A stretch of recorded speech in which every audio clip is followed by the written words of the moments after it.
అందరికీ నమస్కారం. కాంగ్రెస్ పార్టీ నాయకులు ఆది శ్రీనివాస్ గారు, బీజేపీ నాయకులు రఘునందన్ రావు గారు మా నాయకురాలు కల్వకుంట్ల కవిత గారి మీద వారు దుమ్మెత్తి పోయడాన్ని తీవ్రంగా ఖండిస్తా ఉన్నాను. మా నాయకురాలు కవిత గారు బీసీల గురించి మాట్లాడుతూ ఉన్నదంటే మీకెందుకు అక్కసో ఒక విషయాన్ని నేను మిమ్మల్ని అడగదలుచుకుంటా ఉన్నాను. ఎందుకంటే బీజేపీ కాంగ్రెస్ పార్టీలు ఎప్పుడు కూడా బీసీల అభ్యున్నతి కోసం పనిచేయలేదానికి చరిత్ర చెప్తా ఉన్నది, చరిత్రలో లిఖించబడ్డది. ఆనాడు నెహ్రూ గారు కావచ్చు, ఇవాళ మోదీ గారు కావచ్చు. మోదీ గారు కూడా బీసీల యొక్క లెక్కలు తీయాలంటే దానికి వ్యతిరేకంగా మాట్లాడుతూ ఉన్నారు మోదీ గారి ప్రభుత్వం.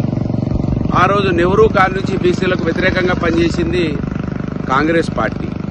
ఇవాళ వచ్చినటువంటి తెలంగాణ రాష్ట్రంలో అతి తక్కువ సమయం 10 సంవత్సరాలలో బీసీలకు అనేక సంక్షేమ పథకాలను తీసుకొచ్చి నాలాంటి వాళ్ళ బీసీల అభ్యున్నతి కోసం ఒకసారి టికెట్ ఇవ్వడానికి ఆలోచించేటువంటి ఈ రోజులలో 3 సార్లు టికెట్ ఇచ్చి నాలాంటి వాళ్ళని ముందుకు తడిపించినటువంటి చరిత్ర కేసీఆర్ గారి నాయకత్వానికి ఉంది.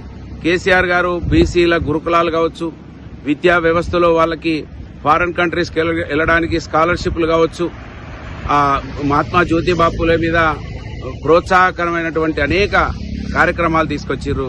కవితకైతే నాలాంటి వానికి అండగా ఉన్నది. అనేక ఇబ్బందులు వచ్చినా కూడా కాపాడుకున్నారు. కనుక బీసీల గురించి ఆమె మాట్లాడుతుందంటే మీరు సంతోషపడాలి.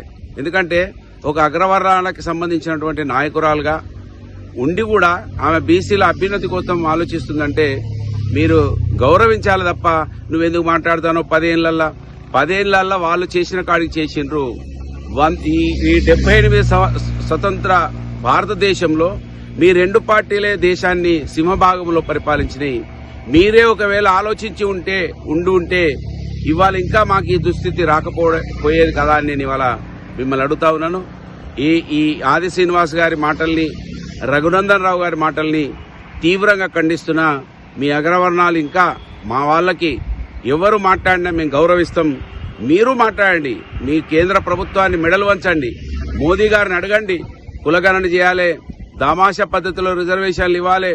ఇవాళ ఓసీలు నిలబడ్డ కాడ బీసీలు నిలబడడానికి ఆస్కారం లేకుండా ఈ రోజులు కూడా ఉన్నాయి. కనుక బీసీ రిజర్వేషన్లు వస్తేనే, దామాషా పద్ధతిలో రిజర్వేషన్లు జరుగుతూనే మేలు జరుగుతుందని గమనించాలని ఆది శ్రీనివాసరావు గారిని, రఘునందన్ రావు గారిని నేను వారిని అడుగుతా ఉన్నాను, వారిని డిమాండ్ చేస్తా ఉన్నాను.